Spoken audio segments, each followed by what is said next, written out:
Givario Read sudah tidak sabar jalani pertandingan bersama timnas Indonesia. Saya akan memberikan segalanya untuk Indonesia.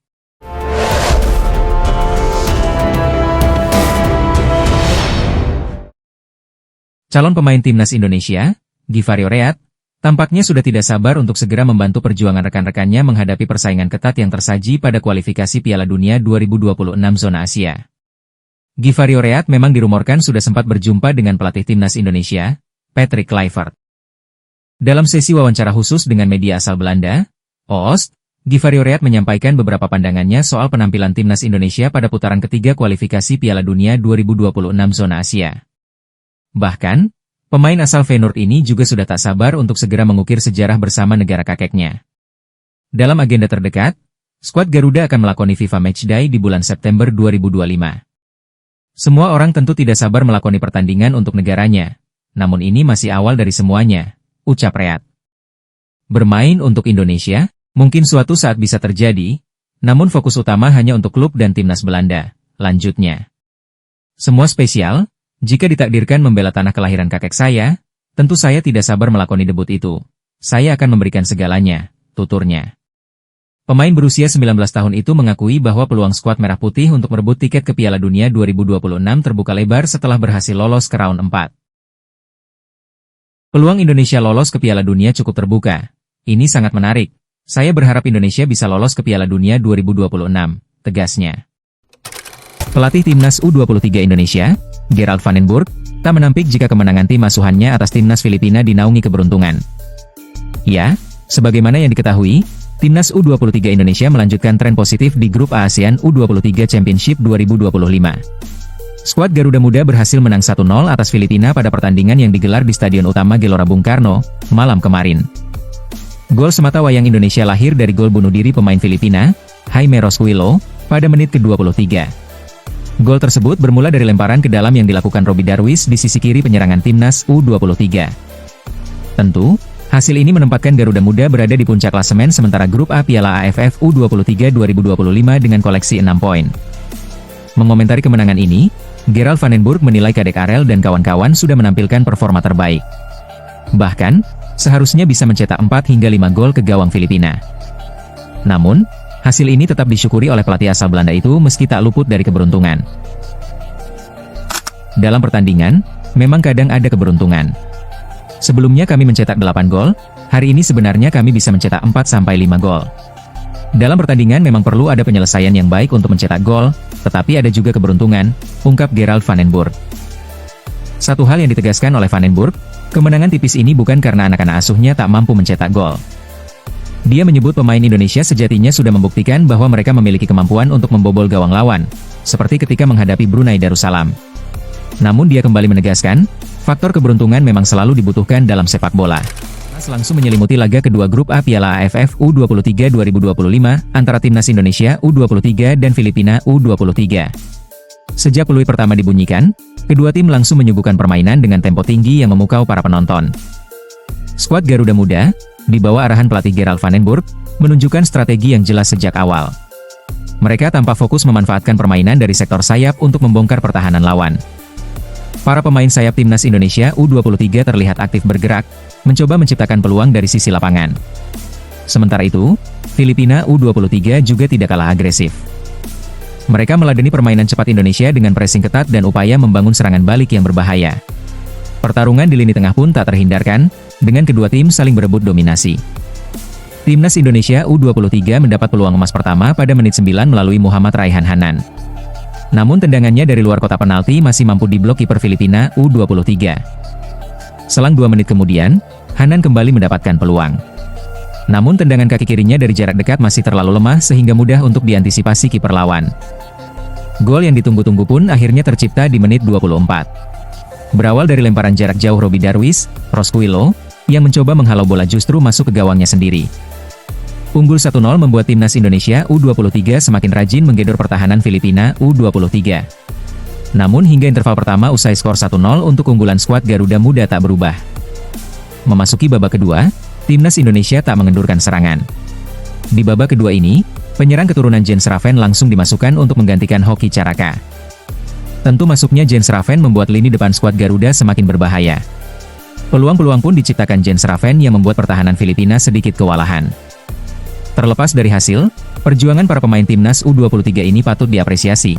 Mereka bermain tanpa beban dan mampu menguasai permainan dengan sangat baik.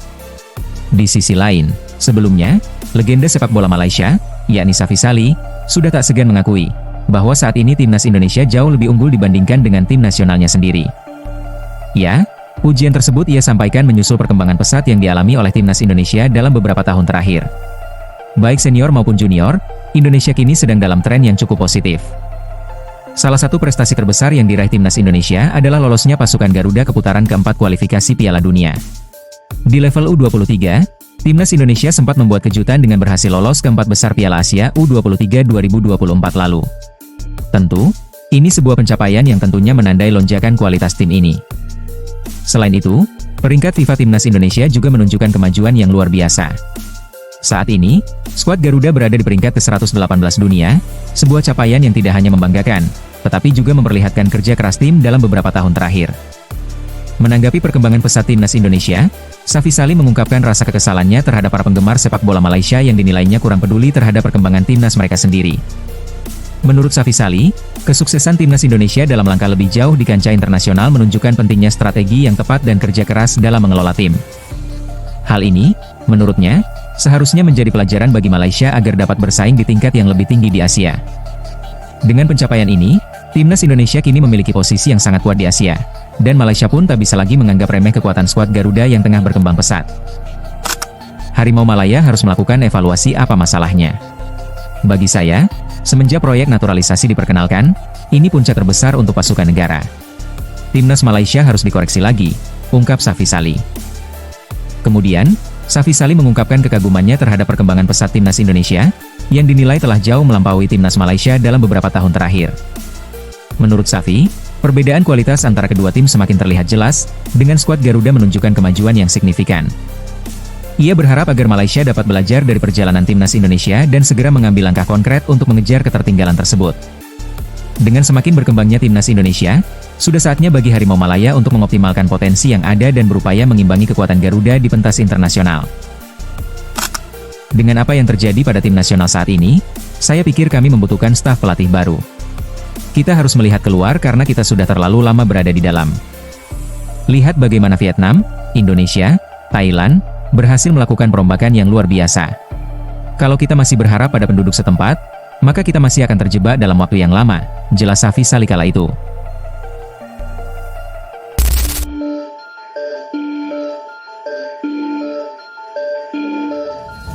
Sebagaimana yang diketahui, timnas Indonesia tergabung dalam grup neraka pada babak 4 kualifikasi Piala Dunia 2026 zona Asia. Ya, kepastian tersebut diperoleh berdasarkan hasil drawing yang berlangsung di Kuala Lumpur, Malaysia, siang kemarin. Pengundian ini juga disaksikan secara langsung oleh pelatih timnas Indonesia Patrick Kluivert hingga manajer timnas Indonesia Sudar Maji. Ada 6 negara yang masuk babak 4 kualifikasi Piala Dunia 2026 zona Asia yaitu Indonesia, Irak, Arab Saudi, Qatar, Oman, dan Uni Emirat Arab. Indonesia merupakan satu-satunya negara dari luar Timur Tengah serta satu-satunya negara Asia Tenggara yang lolos babak 4. Dari hasil undian itu, diketahui skuad Garuda tergabung di grup B bersama Arab Saudi dan Irak. Sedangkan grup A diisi Qatar, Uni Emirat Arab dan juga Oman. Pertandingan babak 4 kualifikasi Piala Dunia 2026 zona Asia ini akan berlangsung pada 8-14 Oktober 2025. Ya, pertandingan ini juga akan dilaksanakan di dua negara yang telah ditunjuk oleh AFC, yakni Arab Saudi dan juga Qatar. Seperti ramai di media, penunjukan tersebut mendapat protes keras dari sejumlah negara lantaran dilangsungkan bukan di tempat yang netral, namun pihak AFC tetap ngotot dengan keputusannya. Di sisi lain, hasil drawing ini sebenarnya cukup menguntungkan bagi timnas Indonesia. Pasalnya, tim Merah Putih sudah pernah melawan Irak di babak 2 dan menghadapi Arab Saudi di babak 3. Artinya timnas Indonesia sudah familiar dengan lawan yang akan dihadapi. Melalui akun media sosial, Erick Thohir selaku Ketua Umum PSSI merespons hasil drawing ini. Dia memastikan, para pemain timnas Indonesia akan memberikan yang terbaik di babak 4 ini demi mewujudkan impian lolos ke Piala Dunia 2026. Timnas Indonesia tergabung dalam grup B bersama Arab Saudi dan Irak pada ronde keempat kualifikasi Piala Dunia 2026. Kita akan bertanding pada 8-14 Oktober 2025. Kita akan berjuang memberikan yang terbaik untuk Merah Putih agar bisa terbang tinggi, tulis Erick Thohir melalui akun media sosialnya. Tentu harapannya, timnas Indonesia bisa lebih fokus lagi dalam mempersiapkan diri. Sebab, lawan yang akan mereka hadapi bukan tim dengan komposisi pemain biasa saja. Namun, para pemain Irak maupun Arab Saudi merupakan pemain berpengalaman dan punya mental yang cukup bagus. Timnas Indonesia, Patrick Kluivert, menegaskan bahwa ia dan anak asuhnya akan memberikan segalanya demi lolos ke Piala Dunia 2026. Juru taktik asal Belanda itu menilai tekanan lebih besar ada di pundak Arab Saudi. Timnas Indonesia dan Arab Saudi berada satu grup pada putaran 4 kualifikasi Piala Dunia 2026 setelah drawing yang digelar di Kuala Lumpur, Malaysia. Satu tim lainnya adalah Irak. Arab Saudi akan bertindak sebagai tuan rumah dengan format round robin. Artinya, dalam home tournament ini, ketiga tim, termasuk timnas Indonesia, hanya akan saling bertemu satu kali tanpa sistem homes away. Tentu saja ini hasil undian yang berat. Kami sudah mengenal Arab Saudi dari babak grup sebelumnya. Irak juga lawan yang sangat sulit. Kami harus menjernihkan pikiran, menganalisis lawan dengan baik, dan menunjukkan kualitas kami di lapangan, ujar Patrick Kluivert. Berstatus tim pot 3, yang artinya, paling lemah, timnas Indonesia memang menjadi favorit terakhir jika bicara dari sudut pandang ranking FIFA. Namun, Patrick Kluivert menggarisbawahi bahwa laga pertama, yakni kontra Arab Saudi, akan jadi yang terpenting. Laga pertama tentu sangat penting, semua orang tahu itu. Masalahnya, banyak pemain kami akan datang ke Jeddah dalam waktu yang sangat mepet. Tapi itu bukan alasan. Begitulah keadaannya, dan kami harus menyikapinya dengan bijak. Kami harus mempersiapkan pertandingan ini sebaik mungkin, kata Kluivert lagi. Lebih lanjut, Kluivert juga merasa tekanan berlebih ada pada Arab Saudi karena bertindak sebagai tuan rumah dan jadi favorit untuk lolos otomatis ke Piala Dunia 2026 dengan menjuarai grup B. Kami akan menganalisis mereka dengan baik. Tapi, menurut saya tekanannya ada di Arab Saudi. Kami harus tampil dan melakukan apa yang harus kami lakukan. Kluivert tak mau memungkiri bahwa tugas berat ada di pundaknya. Mantan pemain Barcelona itu sesumbar bahwa ia menyukai tantangan dan tekanan. Kami sudah mencapai posisi bersejarah dengan lolos ke babak keempat. Tapi semua orang ini ke Piala Dunia. Saya, para supporter, jadi tekanannya besar. Fans Indonesia sangat bersemangat dan saya suka itu. Saya suka tekanan, karena tanpa tekanan ini bukan pertandingan. Saya menyukai tekanan, saya senang bekerja untuk negara ini. Tapi kami harus lolos dan semua tahu ini jalur yang sulit. Kami harus memberikan segalanya di lapangan dan bermain sebagai tim.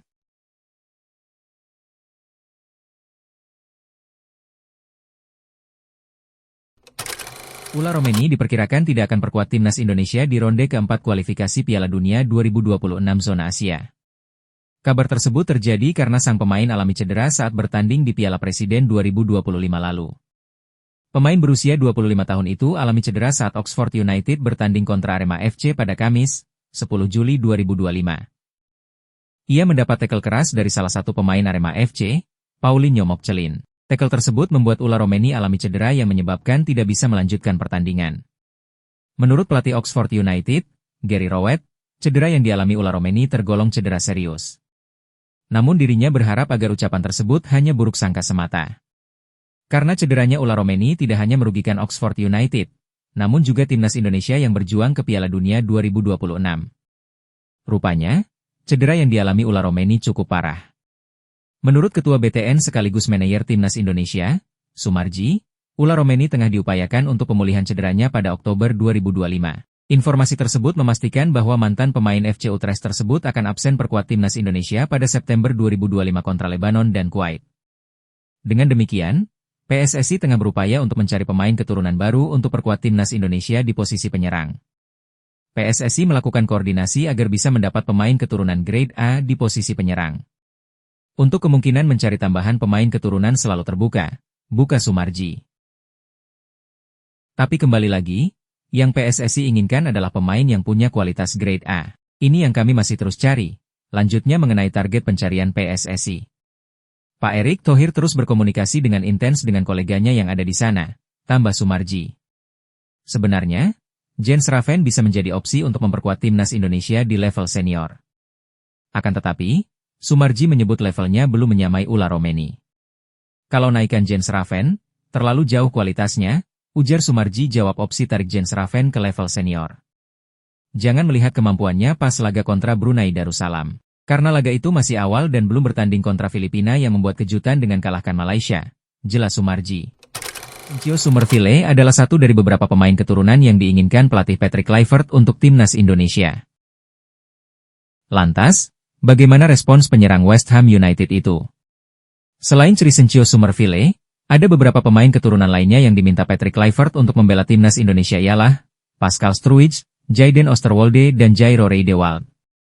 Chio Summerville saat ini sedang menikmati karirnya di West Ham United. Pemain berusia 23 tahun itu terpilih masuk tim terbaik Premier League atau kasta teratas Liga Inggris. Chio Summerville baru saja melakukan wawancara dengan ESPN di Inggris. Pemuda kelahiran Rotterdam itu ditanya mengenai rumor mempunyai darah keturunan dan kemungkinan membela timnas Indonesia. Dia juga disinggung perihal pengikut media sosialnya. Penyerang bernomor punggung 7 di West Ham United itu mengaku followers akun Instagramnya, Summerville 7 pesat dari sekitar 170 ribuan pengikut menjadi 230 ribuan pengikut pasca namanya disebut-sebut media Indonesia ia memiliki darah keturunan Indonesia. Ini bagus. Namun, saya kebanyakan menyerahkan kepada manajer bisnis saya. Misalnya, saya mendapatkan panggilan telepon pada pekan lalu, jelas Summerville. Saya tahu ada rumor tersebut, namun saya belum terlalu memikirkan, saya tidak tahu, lanjutnya. Masih dalam wawancaranya dengan ESPN, Summerville belak-belakan lebih memilih Suriname yang sudah pasti.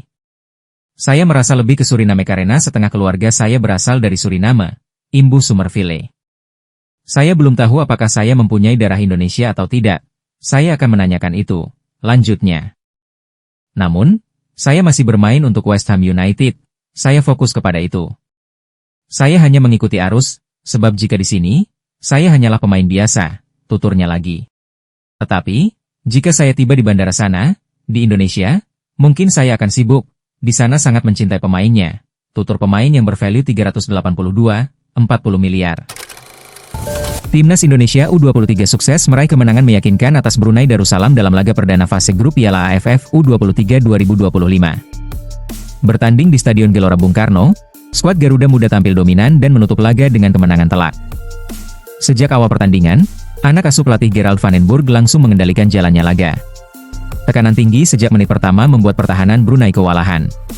Bahkan, skuad Garuda hanya membutuhkan waktu 2 menit saja untuk mencetak gol. Di laga ini, bintang utamanya tentu adalah pemain keturunan yang baru saja direkrut Bali United, Jens Raven. Ya, Raven benar-benar menggila di laga ini dan gol-golnya pun sangat-sangat berkelas. Dengan dominasi mutlak sepanjang laga, anak asuh Gerald van den Burg menunjukkan bahwa mereka siap mempertahankan gelar juara di ajang ini. Tentu, kemenangan ini merupakan kemenangan yang harus diapresiasi, meskipun tim yang dihadapi tim sekelas Brunei Darussalam. Dengan hasil ini, persaingan di grup semakin ketat. Timnas Indonesia U23 wajib meraih kemenangan di laga selanjutnya untuk menjaga asa lolos ke semifinal. Sementara Brunei Darussalam, mereka harus berjuang lebih keras lagi untuk menjaga asa lolos ke babak berikutnya. Timnas Indonesia U23 dijadwalkan akan menghadapi lawan berat di laga berikutnya. Mereka akan ditantang Filipina yang baru saja menang atas Malaysia. Tentu, laga menghadapi Filipina bisa dikatakan laga wajib menang.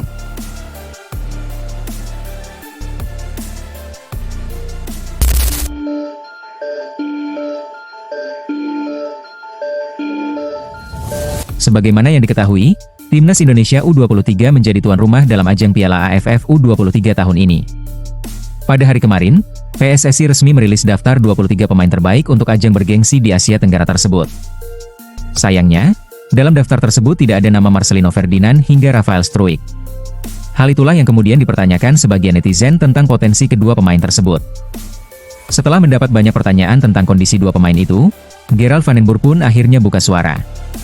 Dia memastikan bahwa dua nama pemain senior tersebut tak pernah diproyeksikan untuk tampil di Piala AFF U23. Sebagaimana yang diketahui, skuad Timnas Indonesia U23 saat itu sudah berkumpul tak lama dari Timnas Indonesia Senior tampil di kualifikasi Piala Dunia.